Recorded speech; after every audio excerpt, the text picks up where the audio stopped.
खाने के बदले रूस मांगे उत्तर कोरिया के सैनिक। जेलेंस्की का दावा 30,000 सैनिक मांग रहा रूस। यूक्रेन युद्ध में मचेगी खलबली।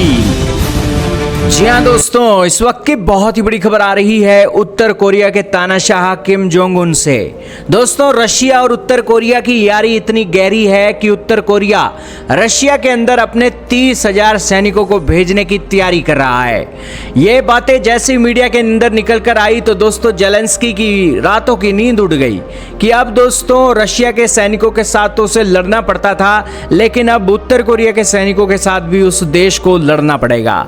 दोस्तों, जेलेंस्की को ढूंढे से सैनिक नहीं मिलते हैं, पकड़ पकड़ कर वो बॉर्डर पर खड़ा करता है।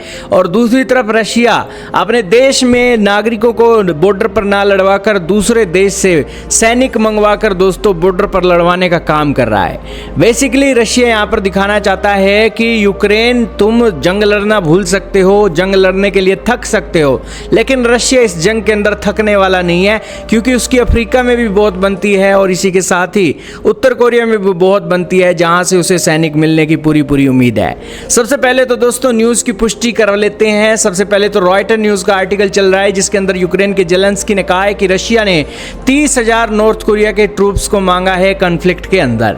फिर साउथ चाइना मॉर्निंग पोस्ट ने भी आर्टिकल लिखा है, फिर एक और न्यूज़ आर्टिकल है जिसके अंदर इस न्यूज़ की पुष्टि की जा रही है। दोस्तों, ये 30,000 सैनिकों के बदले उत्तर कोरिया को मिलेगा क्या?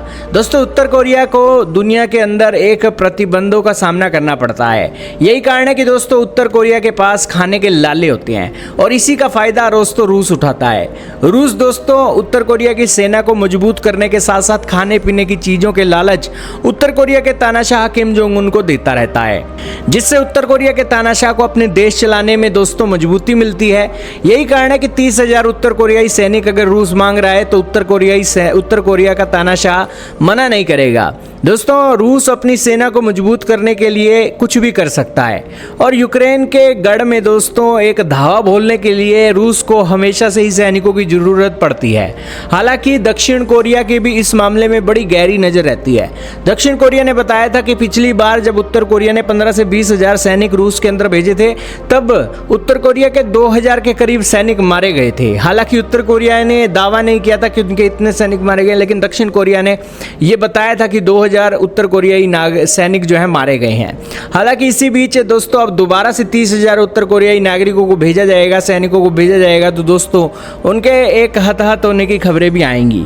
हालांकि दक्षिण कोरिया अभी बता नहीं रहा है। उन्होंने कहा कि अभी कोई ऐसी हलचल देखने को नहीं मिली है कि जिसके चलते इतनी बड़ी हलचल और इतने बड़े लोग एक रशिया जाने के लिए दिखाई दिए हों, क्योंकि दक्षिण कोरिया के दोस्तों सूत्र और इसी के साथ ही एक्सपर्ट और इसी के साथ ही दक्षिण कोरिया के जासूस उत्तर कोरिया में एक्टिव रहते हैं। तो पूरी दुनिया में सबसे ज़्यादा दोस्तों उत्तर कोरिया पर नजर रखने वाला देश एक दक्षिण कोरिया ही है। यही कारण है कि ये रिपोर्टें निकलकर सामने आई है। खैर, देखना होगा दोस्तों, उत्तर कोरिया के लिए कोई बड़ी बात नहीं है 30,000 सैनिक रूस के सेवा में भेजना और उसके बदले में उसे बैलिस्टिक मिसाइल लॉन्चर मिल जाए और इसी के साथ खाने पीने की चीज़ें मिल जाए तो उत्तर कोरिया ये डील भी कर सकता है। और दोस्तों इनको कोई शर्म भी नहीं है ये डील करने में। यही कारण है कि ये चीज़ें हो सकती हैं। आपका क्या मानना है कॉमेंट सेक्शन में बताइएगा।